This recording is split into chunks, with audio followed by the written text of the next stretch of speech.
ओम अज्ञानतिमिरान्धस्य ज्ञानाञ्जनशलाकया चक्षुरुन्मीलितं येन तस्मै श्रीगुरुवे नमः।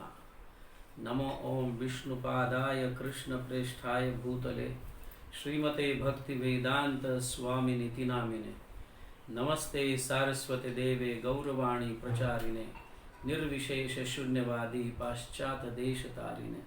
जय श्री कृष्ण चैतन्य प्रभु नित्यानंद श्री अद्वैत गदाधर श्रीवास आदि गौर भक्त वृंद। हरे कृष्ण कृष्ण कृष्ण हरे हरे, हरे राम राम राम हरे हरे। हरे कृष्ण कृष्ण कृष्ण हरे हरे, हरे राम राम राम हरे हरे। हरे कृष्ण कृष्ण कृष्ण हरे हरे, हरे राम राम राम हरे हरे।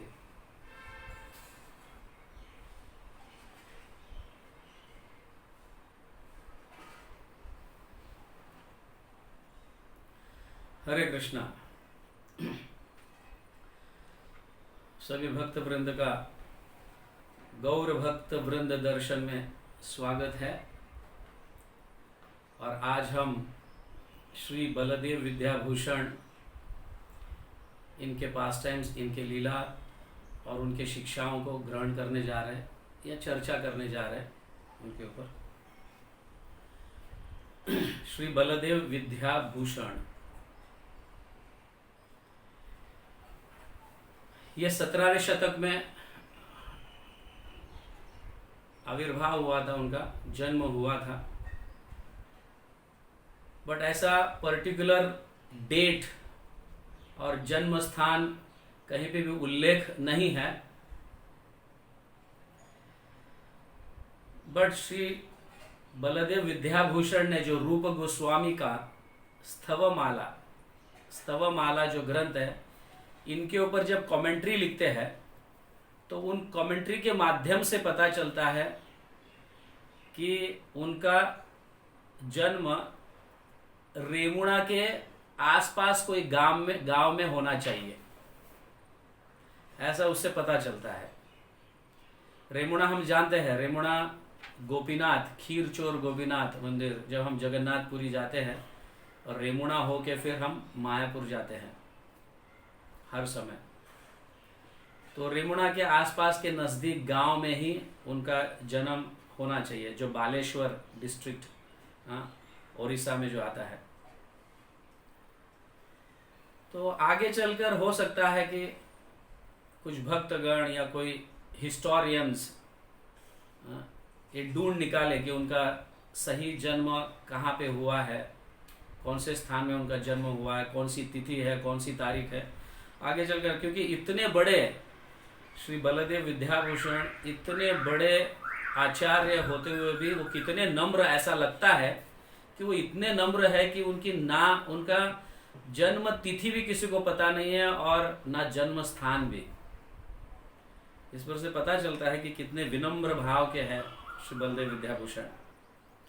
तो आगे जैसे बड़े हुए, मतलब बढ़ रहे थे, तो एक गांव छिलका सरोवर या छिलका तालाब के आसपास एक गांव है, तो वहां पे उनका पढ़ाई हुआ,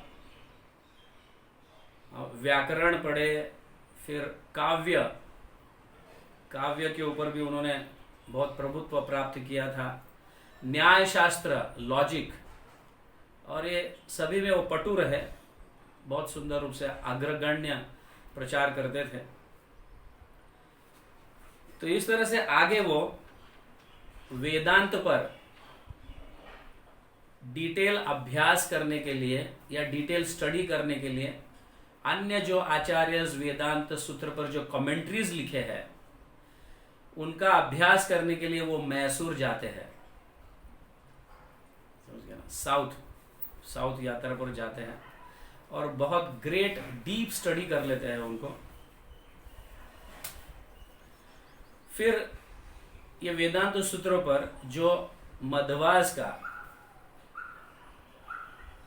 मध्व आचार्य जो है, अपने मध्व आचार्य, उनका शुद्ध द्वैत सिद्धांत जो है, हम अभी थोड़ी सिद्धांतों के विषय में चर्चा करेंगे, क्योंकि शायद कई भक्तों को ये शुद्ध द्वैत, विशिष्ट अद्वैत, फिर भेदा भेद,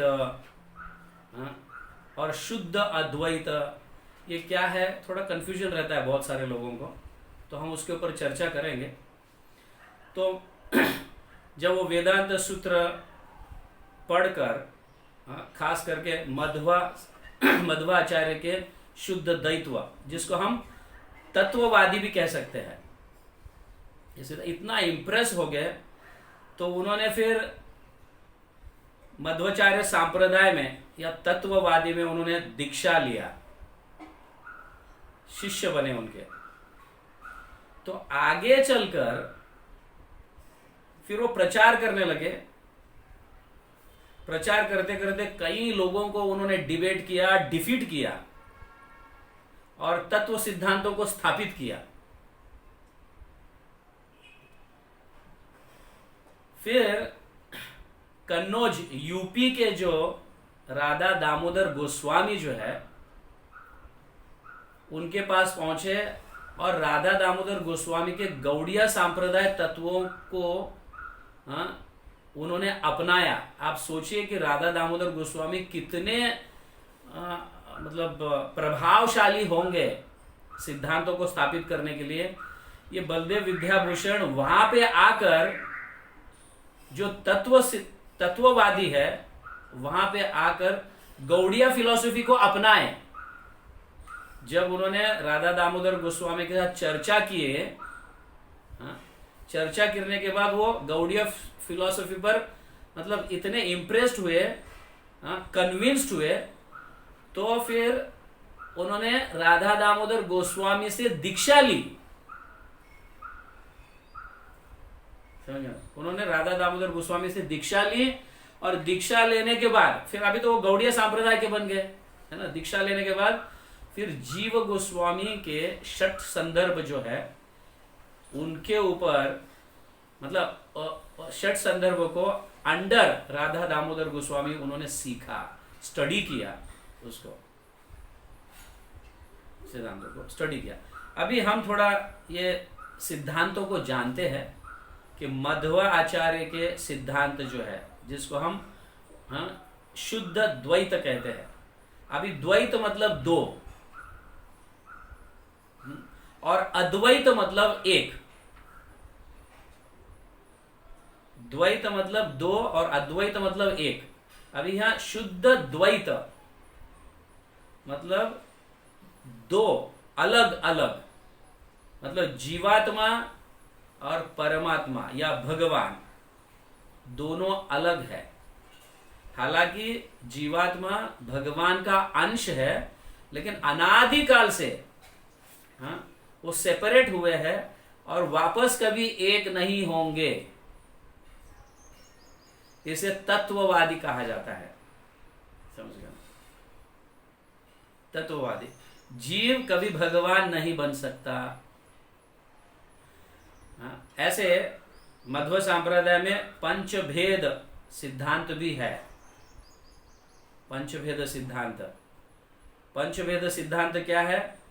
ईश्वर और जीव अलग है, कभी एक नहीं हो सकते, और एक जीव और दूसरा जीव ये दोनों भी अलग है, कभी एक नहीं हो सकते। एक जीव दूसरे जीव में मर्ज नहीं हो सकता, एक आत्मा दूसरे आत्मा में मर्ज नहीं हो सकता। तो जीव और जीव भेद, ईश्वर और जीव भेद, कभी एक नहीं हो सकते। ठीक है। तो पहला जो सिद्धांत था पंच भेद सिद्धांत में, ईश्वर और जीव अलग अलग है, कभी एक नहीं हो सकते।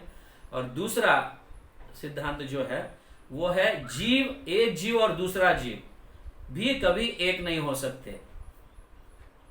तीसरा सिद्धांत है जीव और जड़ पदार्थ, ये भी कभी एक नहीं हो सकता। जड़ पदार्थ मतलब पत्थर कहो, लकड़ी कहो, व्हाटएवर, जड़ पदार्थ, तो वो भी नहीं। और चौथा सिद्धांत, एक जड़ पदार्थ दूसरा जड़ पदार्थ भी कभी एक नहीं हो सकता। वो सिद्धांत है। और पांचवा है ईश्वर और जड़ भी कभी एक नहीं हो सकते। ये 5 भेद सिद्धांत, पंचम भेद सिद्धांत ये स्थापित किए मध्वाचार्य। सो हमारा जो हमारा नहीं मतलब ब्रह्म सांप्रदाय में जिसके प्रोपोगेटर है कलयुग में वो मध्वाचार्य है। ब्रह्म सांप्रदाय जो चलता है शुद्ध द्वैत्व सिद्धांत जो है या तत्ववादी, तो इसको प्रोपोगेट करते थे या मेन प्रीचर बने कलयुग में मध्वाचार्य और इसको प्रोपोगेट किए। और इसमें आगे ये भी है कि अगर जीवात्मा वैकुंठ धाम जाता है और जाने के बाद भगवान को जो आनंद का अनुभव होता है और जीव का आनंद का अनुभव, ये दोनों में भी भेद है। समझ गए? तो जब आत्मा वैकुंठ धाम जाता है और आनंद का अनुभव करता है तो वो लिमिट होंगे, लेकिन भगवान के जैसा आनंद का अनुभव जीवात्मा कभी नहीं कर सकता, ये भी भेद है। तो सेकंड जो है श्री सांप्रदाय के मेन प्रोपोगेटर जो है, मेन प्रीचर कलयुग में, वो रामानुजाचार्य बने और उनका सिद्धांत है विशिष्ट अद्वैत। विशिष्ट अद्वैत अभी वैसे बेसिकली फिलॉसफी जो है वो द्वैती है, मतलब ये भी जीव और भगवान एक नहीं होंगे ये मानते हैं, सारे चीज ये मानते हैं जो मध्वाचार्य के है वो सब मानते हैं। लेकिन एक विशेष जो है, एक कुछ ऐसी विशेष चीज है जहां पे ये मानते हैं कि भगवान और जीव एक ही प्रकार का अनुभव करता है, तो वो है आनंद जो है, ब्लिस। तो जीव जब वैकुंठ जाता है, जाने के बाद भगवान जो आनंद का अनुभव करते हैं वैसा ही आनंद जीवात्मा भी अनुभव करता है। तो ये दोनों सेम हो गया ना, इसीलिए उसे विशिष्ट अद्वैत कहा गया। मतलब दोनों एक है, दोनों आनंद एक जैसे ही है, दोनों का भी आनंद, भगवान का भी और जीवात्मा का भी आनंद एक जैसा ही है। जहां पे मध्वाचार्य ये सिद्धांत में ऐसा आता है कि जीव कम आनंद का अनुभव करता है, भगवान अत्यंत आनंद का अनुभव करते हैं। बट श्री सांप्रदाय में क्या है कि जीव और भगवान दोनों एक जैसे आनंद, उतना ही ब्लिस का अनुभव करते हैं। ये विशिष्ट अद्वैत हो गया। तो यहां पे बाकी सब तो सेम फिलॉसफी है, बट यहां पे इन्होंने ये स्थापित किया रामानुजाचार्य। समझ गया? तो अभी देखो, एक अभी जैसे मेन प्रोपोगेटर मध्वाचार्य जो है, ब्रह्म सांप्रदाय के मेन प्रोपोगेटर मध्वाचार्य। फिर आगे चलकर रस तत्व को जो स्थापित किए थे, हर सांप्रदाय में ऐसे दो आचार्य हैं। एक मेन तत्व को जो सांप्रदाय का जो तत्व है उसको प्रोपोगेट करते हैं, और आगे चलकर रस तत्व को स्थापित जैसे माधवेंद्र पुरी ने किए और चैतन्य महाप्रभु किए मध्वाचार्य के संप्रदाय में आकर। रस तत्व मतलब कृष्ण को भजना, राधा कृष्ण को या भाव को, रसों को भजना, वृंदावन रस को भजना। तो मतलब मध्व संप्रदाय में गौड़िया भी इंक्लूड हो जाते हैं जब चैतन्य महाप्रभु और माधवेंद्र पुरी ने रस की स्थापना की या रस को एक्स्टैब्लिश किया। उसी तरह से श्री संप्रदाय में जो रामानुजाचार्य तत्व को प्रोपोगेट करते थे, मेन प्रीचर थे विशुद्ध अद्वैत के, आगे चलकर रस तत्व की स्थापना नीलकंठ स्वामी ने किया, जो स्वामीनारायण संप्रदाय है। समझ गए ना? वो भी राधा कृष्ण को भजते हैं। ओके, तो इसको विशिष्ट अद्वैत कहा गया है। अभी ध्यान रखो, व्हाट इज शुद्ध द्वैत और विशिष्ट अद्वैत, समझ में आया ना। तो नेक्स्ट सांप्रदाय जो है रुद्र सांप्रदाय, जिनके कलयुग में प्रोपोगेटर रहे विष्णु स्वामी, उन्होंने शुद्ध अद्वैत स्थापित किया, शुद्ध अद्वैत स्थापित किया। अभी शुद्ध अद्वैत मतलब क्या है? अभी शुद्ध अद्वैत मतलब एक, शुद्ध एक है कि नहीं, द्वैत मतलब दो, अद्वैत मतलब एक। तो यहां शुद्ध अद्वैत का अर्थ यह है कि भगवान में से ही भौतिक जगत आए, जीव आए, है कि नहीं, तो वो भगवान का ही स्वरूप है, ऐसा समझना। लेकिन जैसे भगवान की पूजा करते हैं वैसे जीव को और भौतिक जगत को नहीं करेंगे, आप समझ रहे? तो ये शुद्ध अद्वैत, शुद्ध अद्वैत मतलब सब भगवान से ही आया है और सब भगवान का ही स्वरूप है, बट बाकी सबको पूजेंगे नहीं, जीव को और जड़ को या भौतिक जगत को, लेकिन भगवान को पूजेंगे, समझ गए? तो यहां पे क्या, अद्वैत मतलब एक, तो भगवान से ही आया है, इसलिए सभी को भगवान जैसा समझना, मगर उनकी पूजा नहीं करना, भगवान की ही पूजा करना, भगवान को ही वर्शिप करना, इसको शुद्ध अद्वैत कहा गया। और आगे चलकर रस तत्व जो स्थापित किए वो है वल्लभाचार्य, समझ गया ना। तो वृंदावन के कृष्ण, जैसे माधवेंद्रपुरी भी वृंदावन के कृष्ण को स्थापित किए, रस भाव स्थापित किए, उसी तरह से नीलकंठ भी राधा कृष्ण रस भाव स्थापित किए। तो इसी तरह से रुद्र सांप्रदाय में आगे चलकर वल्लभाचार्य भी जो है रस स्थापित करते हैं, रस तत्व को स्थापित करते हैं। अभी कुमार सांप्रदाय, अभी देखो इस ये वल्लभाचार्य जो है, इन्होंने स्वकीय भाव को स्थापित किया, गोपियों में स्वकीय भाव। कैसे? उन्होंने इस तरह से स्थापित किया कि कृष्ण और राधा का ब्याह हुआ था, कृष्ण और यमुना जी का ब्याह हुआ था, कृष्ण और ललिता का ब्याह हुआ था, कृष्ण और चंद्रावली का भी ब्याह हुआ था, मतलब शादी हुई थी। क्यों? क्योंकि उन्होंने इसलिए स्थापित किया ताकि राधा कृष्ण का जो भाव है या उनका प्रेम जो है वो अनैतिक ना हो, लोग उनको अनैतिक ना कहे, इसलिए उन्होंने ब्याह, मतलब उन्होंने ब्याह किए थे, आप समझ रहे, उन्होंने ब्याह किया था, ऐसा। मतलब वल्लभाचार्य ये कहते हैं कि राधा कृष्ण का ब्याह हुआ था, यमुना और कृष्ण का ब्याह हुआ था, चंद्रावली का और कृष्ण का ब्याह हुआ था, ललिता का और कृष्ण का ब्याह हुआ था। तो अनैतिक, मॉरलिटी, समझ गया ना, नैतिकता को दर्शाते हैं ये।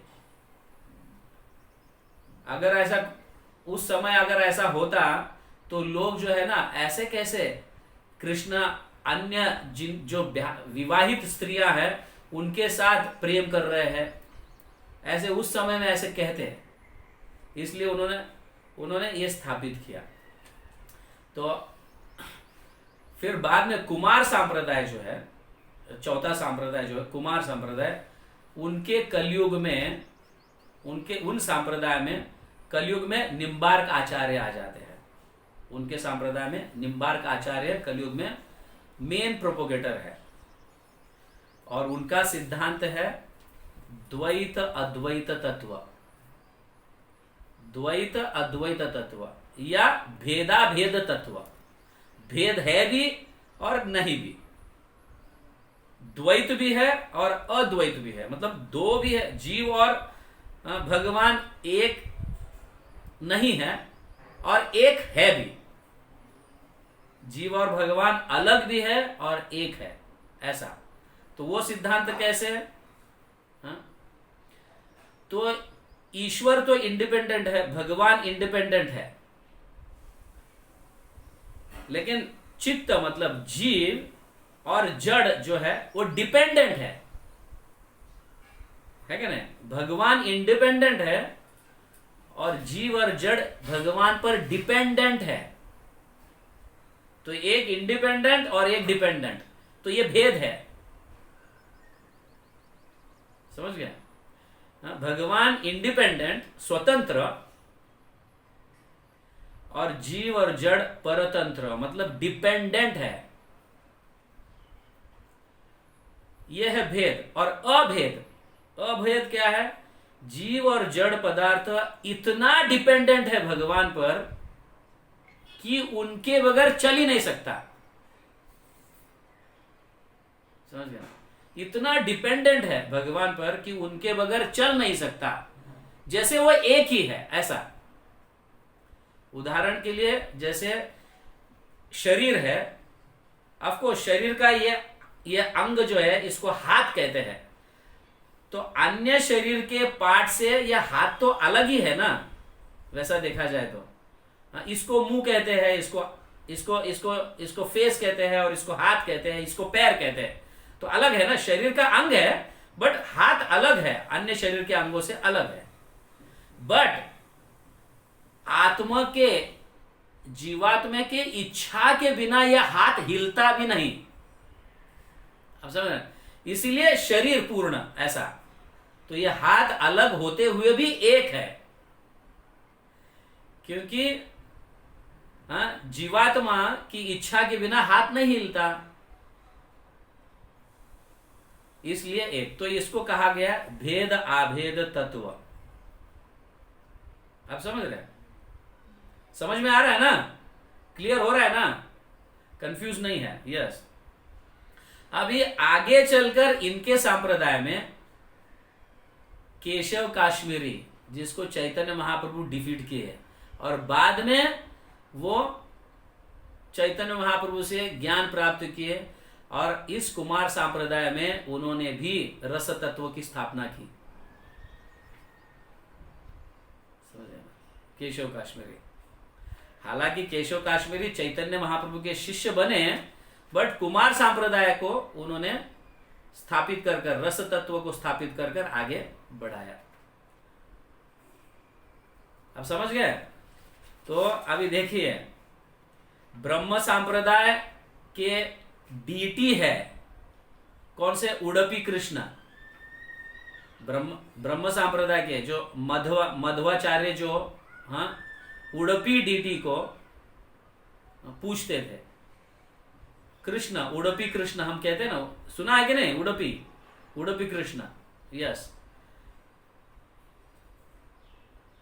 तो मध्वाचार्य इसको पूछते थे, मेन डीटी जो है कौन सा है? उडुपी कृष्ण, ब्रह्म संप्रदाय का, या मध्वाचार्य के संप्रदाय, ब्रह्म मध्व संप्रदाय में। और श्री संप्रदाय के जो मेन डीटी है वो लक्ष्मी नारायण।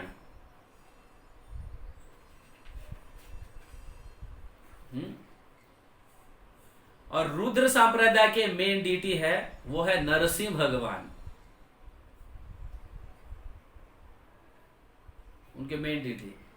और कुमार संप्रदाय के जो मेन डीटी है वो है राधा कृष्ण। समझ में आया? और बाद में सब लोग जो है रस तत्व स्थापित किए और राधा कृष्ण को पूजने लगे। समझ में आ रहा है ना? है ना? इस तरह से। तो ये हम इसलिए अभी आगे चलकर और एक जरूरी इंपॉर्टेंट चीज समझना बहुत जरूरी है। अभी जब चैतन्य महाप्रभु आए, चैतन्य महाप्रभु जो आए, चारों संप्रदाय में से दो दो चीज लिए। इसकी चर्चा हम कभी और करेंगे, क्योंकि हम बलदेव विद्याभूषण की गुणगान गाना चाहते हैं, बट ये जरूरी है हमें समझना, ये तत्व क्या है जरूरी है समझना, इसलिए मैं ये बता रहा हूं। तो चैतन्य महाप्रभु जब अवतरित हुए तो इन्होंने चारों संप्रदाय में से दो दो चीज लिए, और फिर बाद में उन्होंने चैतन्य महाप्रभु जो स्थापित किए वो अचिंत भेदाभेद तत्व स्थापित किए। अभी ये थोड़ा बहुत डिटेल्स है। अचिंत भेद आभेद तत्व, भेद और आभेद तो हम समझ गए, है कि नहीं? तो अचिंत मतलब क्या? अचिंत्य, सॉरी अचिंत नहीं, अचिंत्य। अचिंत्य मतलब क्या है? इनकंसीवेबल। अभी जैसे कृष्ण कभी कभी आते हैं, धर्म की स्थापना करते हैं, है कि नहीं? धर्म की स्थापना करते हैं और भक्तों की रक्षा करते हैं, साधुओं की रक्षा करते हैं, दुष्टों का नाश करते हैं। जैसे यदा यदा हि धर्मस्य ग्लानिर्भवति भारत परित्राणाय साधूनां विनाशाय धर्म संस्थापनार्थाय संभवामि युगे युगे कहा जा रहा है। तो हर युग में आके भगवान स्थापित करते हैं। वैसे कृष्ण भी आकर धर्म की स्थापना किए, ये किए। मतलब कोड ऑफ कंडक्ट जिसको हम कहते हैं, मॉरल कोड्स, कि सभी को धर्म की ग्लानि नहीं करनी चाहिए, धर्म का पालन करना चाहिए, ऐसे स्थापित किए। लेकिन भगवान जो है कृष्ण, कोड ऑफ कंडक्ट को कभी कभी तोड़ते भी थे। तो अचिंत्य का अर्थ है भगवान को कोई प्रश्न नहीं कर सकता कि तुम कोड ऑफ कंडक्ट क्यों तोड़ रहे हो, ऐसा आप समझ रहे हैं? तो कोड ऑफ कंडक्ट को अगर ब्रेक करते थे जब जरूरी है या व्हाटएवर, तो कोड ऑफ कंडक्ट तोड़ते थे या ब्रेक करते थे, तो भगवान को कोई प्रश्न नहीं कर सकता, क्योंकि वो भगवान है।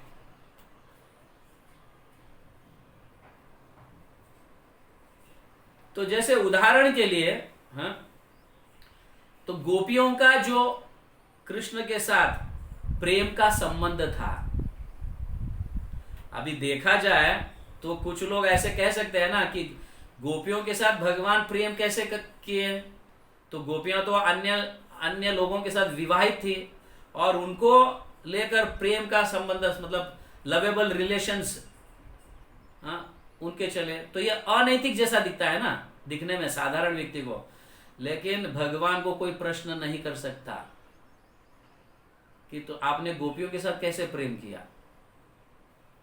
तो ही कैन ब्रेक दैट। इसको अचिंत्य कहा गया है।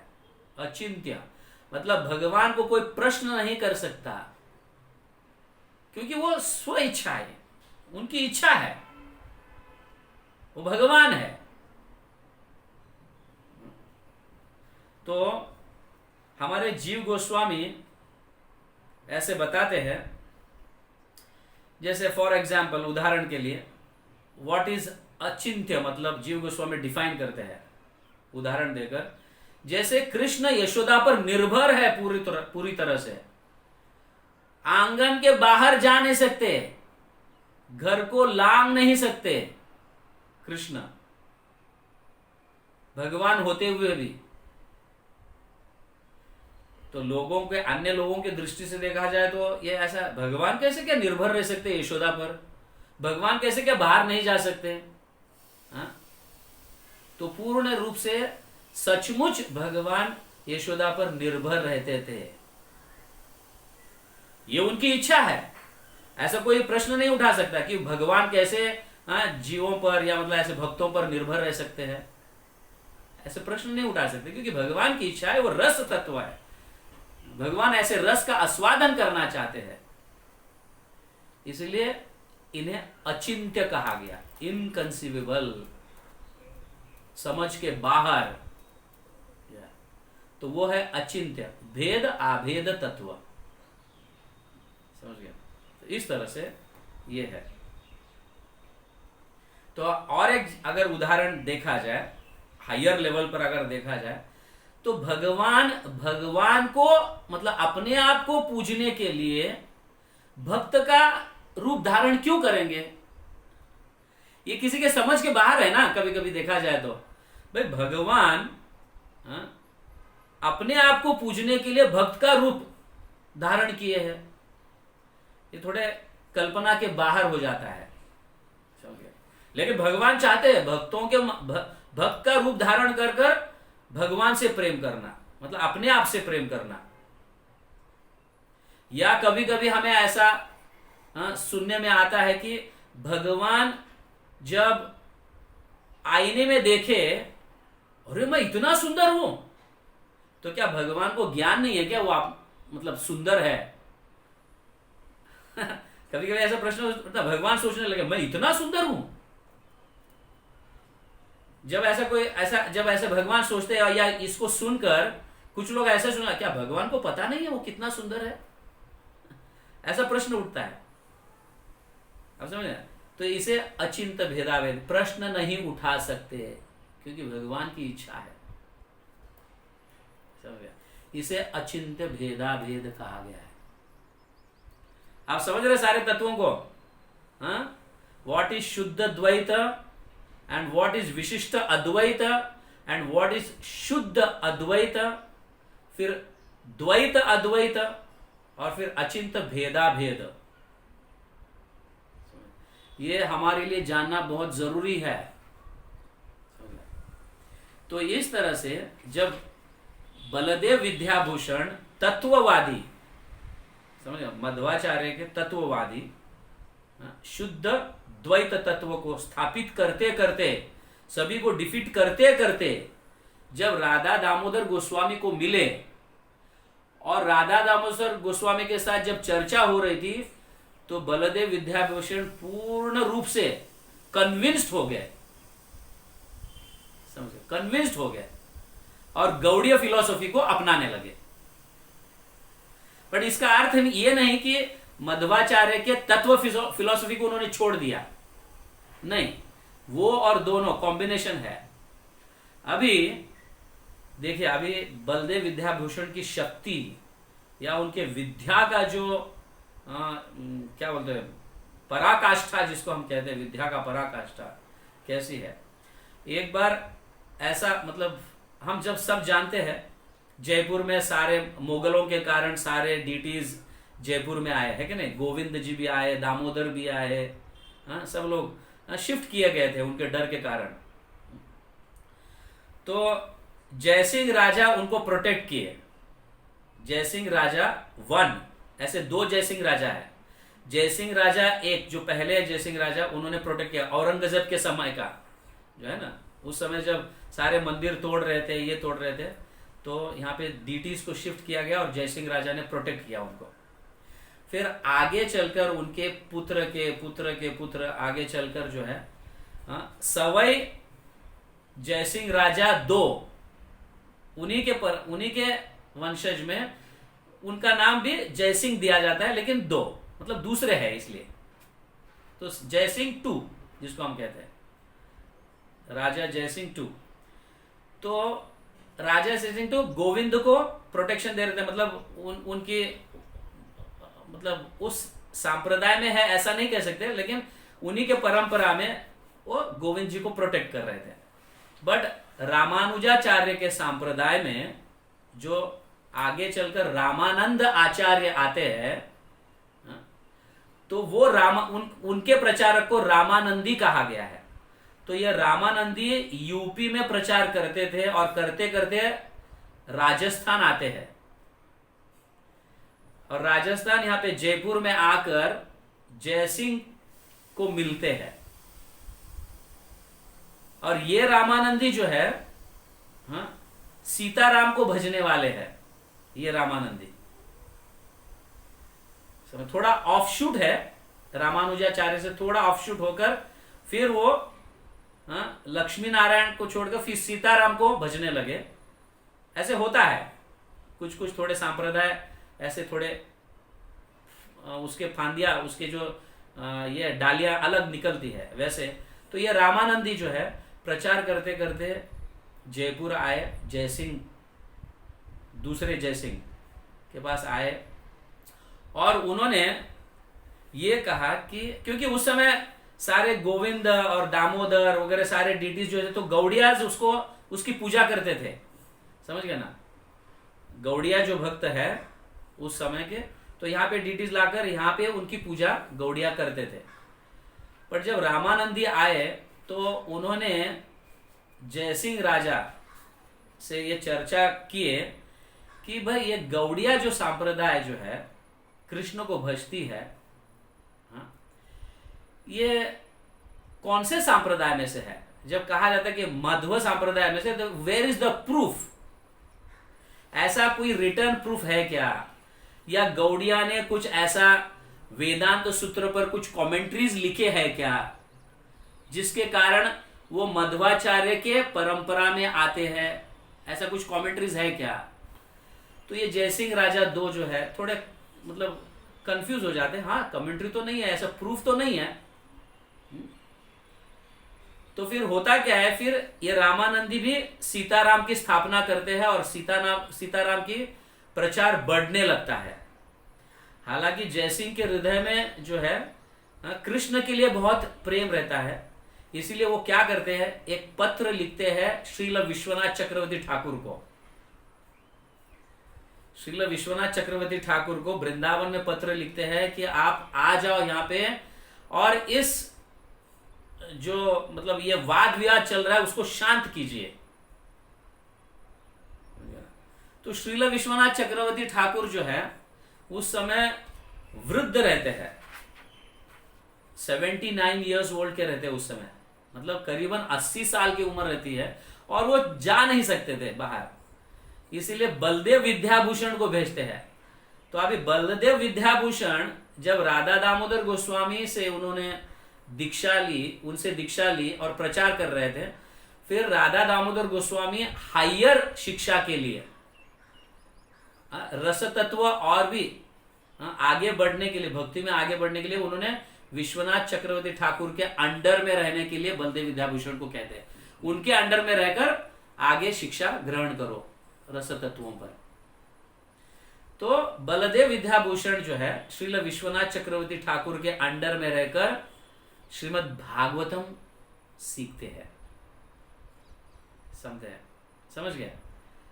उनका स्टडी करते हैं, मतलब श्रीमद् भागवतम की स्टडी वो करते हैं श्रील विश्वनाथ चक्रवर्ती के अंडर में रहकर।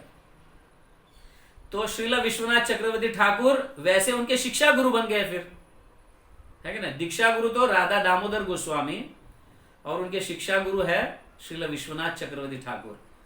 और जब ये लेटर मिल जाता है, जयपुर से जब लेटर आता है, राजा जयसिंह 2 भेजते हैं, तो श्रील विश्वनाथ चक्रवर्ती ठाकुर बहुत वृद्ध रहते हैं, 80 साल के, तो मैं नहीं जा सकता, तुम जाओ,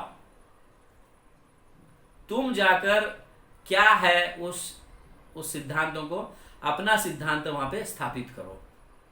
तो अभी जब पता चलता है श्रील विश्वनाथ चक्रवर्ती ठाकुर को कि रामानंदी लोग आकर राधा कृष्ण की जगह या फिर कृष्ण की जगह सीताराम की प्रचार कर रहे हैं, तो यहाँ पे कई दिन रात बलदेव विद्याभूषण और श्रील विश्वनाथ चक्रवर्ती दिन रात बैठकर डिस्कस करते हैं कि कैसे उनको रिफ्यूट किया जाए, कैसे उनको डिफीट किया जाए।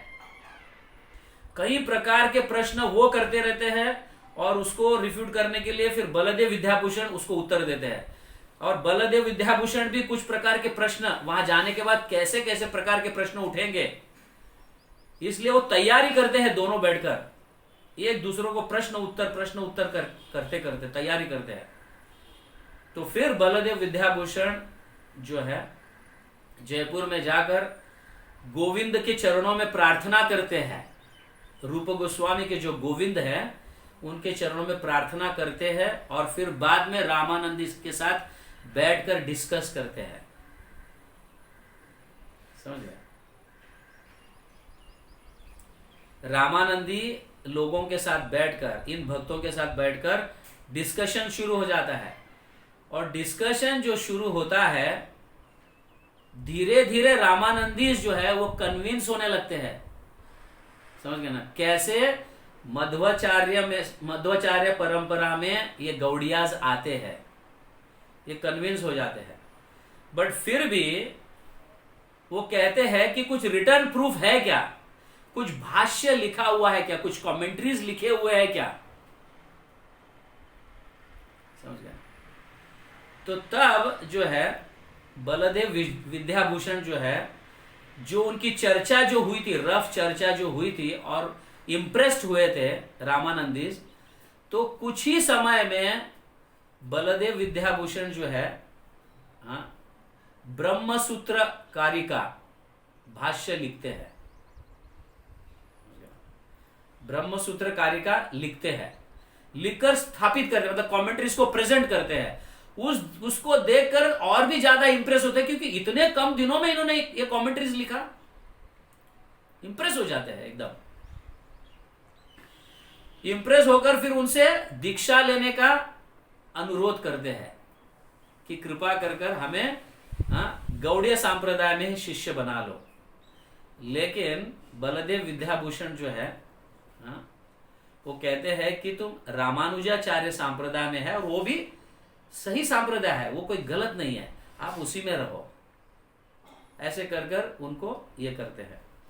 बट ये जो है अभी देखो, इसको जो डिस्कशन चल रहा था मध्व संप्रदाय में से लेके गौड़िया संप्रदाय के साथ जो कनेक्शन है उसको ब्रिज कमेंट्री कहा गया है, समझ गए ना। तो ब्रह्म सूत्र कारिका जो कमेंट्री है ये ब्रिज कमेंट्री है। और इसको फिर बाद में उन्होंने एक्सपांशन किया और लिखना चालू किया, और उस समय गोविंद स्वयं आकर बैठकर उसको डिटेल्स में लिखवाते थे, और उस कमेंट्री को कहा गया गोविंद भाष्य, समझ गए ना। यही ब्रह्म सूत्र कारिका को एक्सपांशन किया लिखित स्वरूप में, जिसको गोविंद स्वयं बैठकर डिक्टेट करते थे और बलदेव विद्याभूषण लिखते थे। इसीलिए इसका अलग नाम हुआ, उसको गोविंद भाष्य कहा जाता है।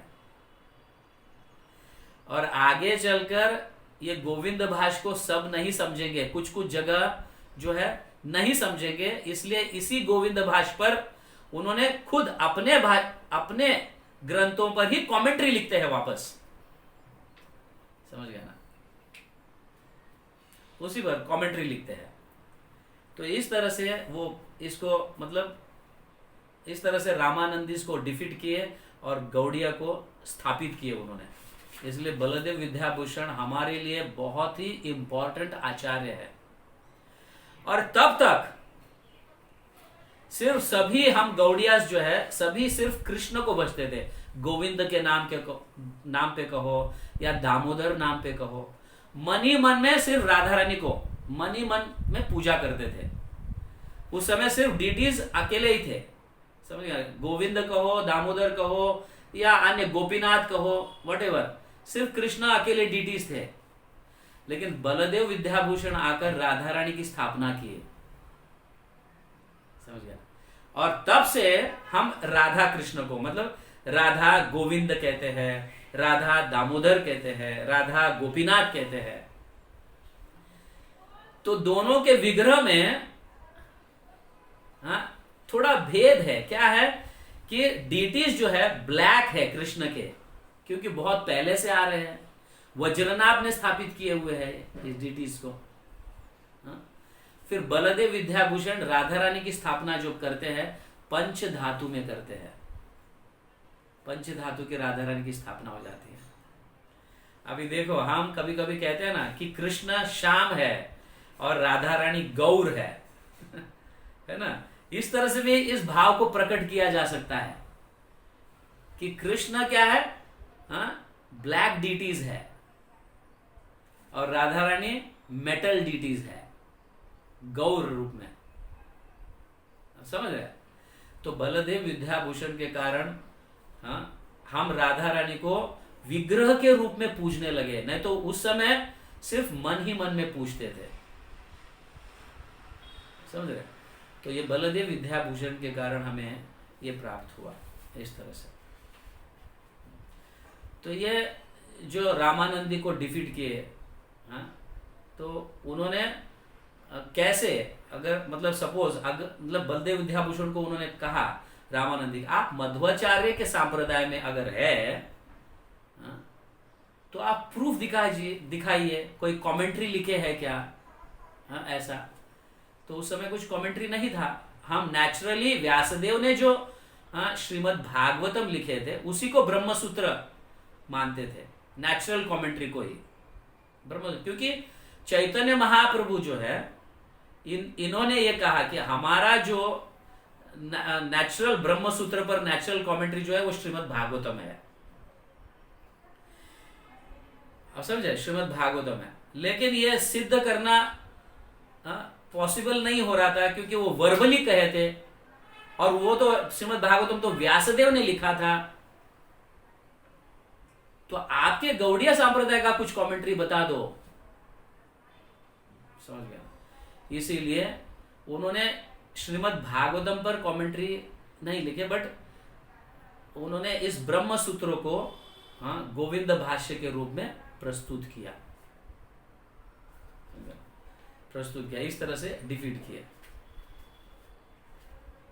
आप समझ रहे हैं किस तरह से। तो बलदेव विद्याभूषण जो है ये हमारे लिए बहुत महत्वपूर्ण आचार्य है, बहुत महत्वपूर्ण आचार्य है। सचमुच हमें ये सब खोज करना चाहिए, उनकी जन्म तिथि, उनका जन्म स्थान वगैरह ये कैसे रह गए पता नहीं।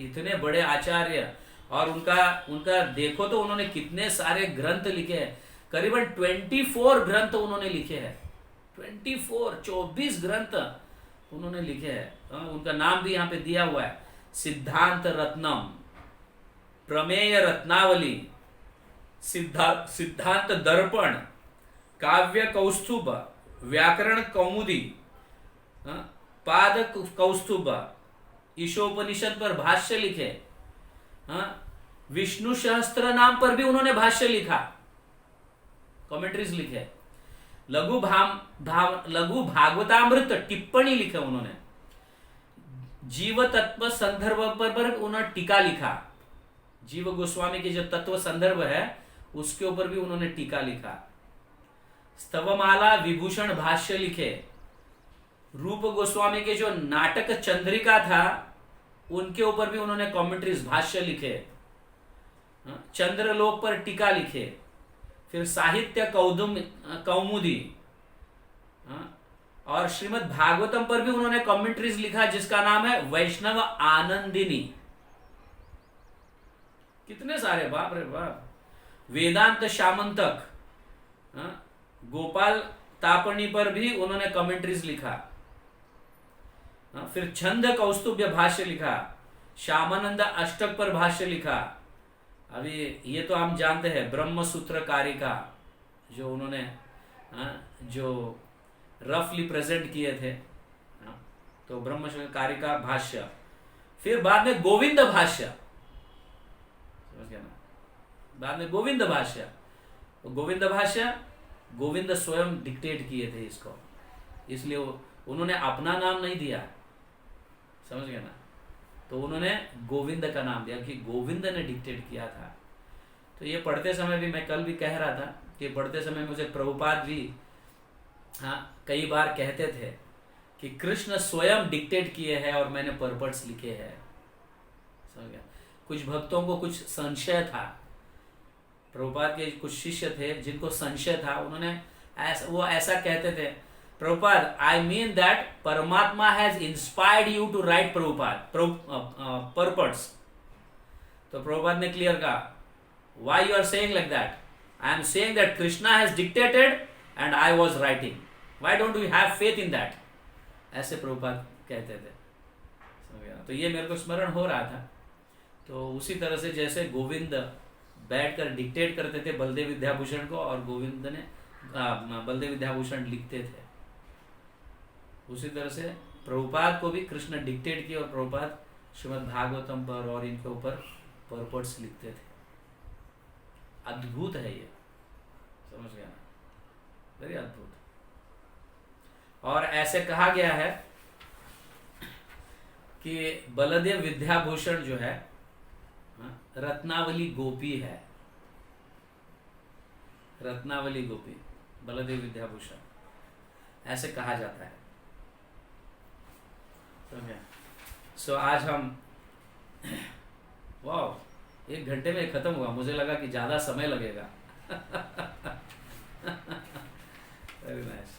तो हो सकता है आप शायद इन सब चीजों को समझे। Was it understandable? सारे तत्वों को समझ में आया सर? सो आप अगर लिखोगे और इसका स्मरण करने लगोगे तो आपको और भी अच्छी तरह से समझ में आएगा, ठीक है, और भी अच्छी तरह से। तो इसका बार बार इसे पढ़ो, हमें जानना बहुत जरूरी है। व्हाट इज शुद्ध द्वैत, व्हाट इज विशिष्ट अद्वैत, व्हाट इज शुद्ध अद्वैत, व्हाट इज द्वैत अद्वैत, एंड अचिंत भेदा भेद जो है, ये कोशिश किया मैंने इसको स्पष्टीकरण करने का, मेरी जितनी ज्ञान की ताकत है वहां तक पहुंचने का मैंने प्रयास किया। और इसके डिटेल्स और भी जानकारी मिल सकते हैं, हमारे ग्रंथ अगर पढ़ेंगे आप तो इसकी डिटेल जानकारी मिल सकती है और भी। ठीक है, श्रील बलदेव विद्याभूषण की जय, जगत गुरु श्रील प्रभुपाद की जय, गौर प्रेमानंदे, हरि हरि।